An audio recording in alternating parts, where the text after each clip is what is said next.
સુરત શહેરના ગોળાદરા વિસ્તારમાં એક પરિણીતા પર 4 ઇસમોએ કર્યો દુષ્કર્મ। એક યુવક દ્વારા પરિણીતાને પ્રેમજાળમાં ફસાવી કરવામાં આવ્યો દુષ્કર્મ।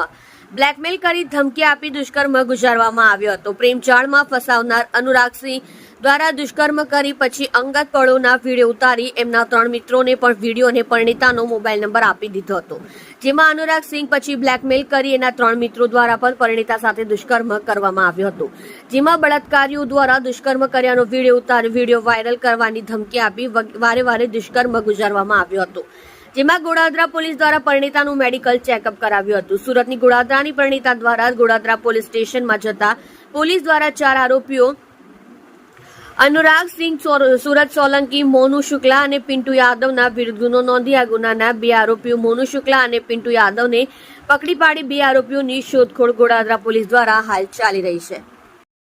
હકીકત સુરત શહેરના ગોળાદરા પોલીસ સ્ટેશન વિસ્તારમાં એક બેન રહે છે। એમણે આવીને પોલીસ સ્ટેશન ખાતે ફરિયાદ નોંધાવી હતી કે એમના સંપર્કમાં આવેલ એક વ્યક્તિ અનુરાગ સિંહ કરીને છે, એણે એમની સાથે દુષ્કર્મ આચર્યું હતું અને એના ઉપર રેપ કર્યો હતો।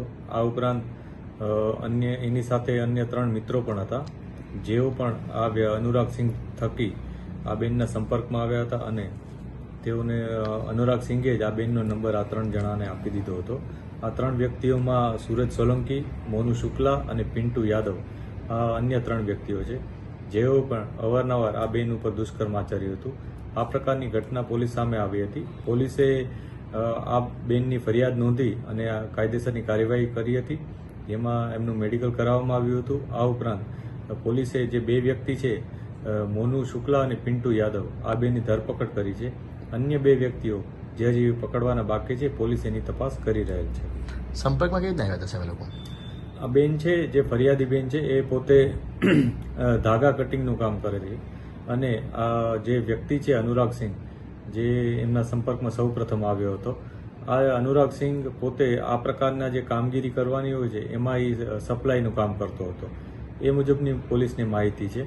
અને આ સપ્લાયના કામ દરમિયાન જ આ વ્યક્તિ આ બેનના સંપર્કમાં આવ્યો હતો। તેઓએ નંબરની આપ-લે કરી હતી, પરંતુ જ્યારે એમના બેનના પતિ ઘરે ન હતા ત્યારે અનુરાગ સિંઘે તકનો લાભ લઈ અને આવી રીતના એમના ઉપર દુષ્કર્મ આચર્યું હતું અને આ બનાવ અનુસંધાને પોલીસે એના વિરુદ્ધ કાયદેસરની કાર્યવાહી કરેલ છે।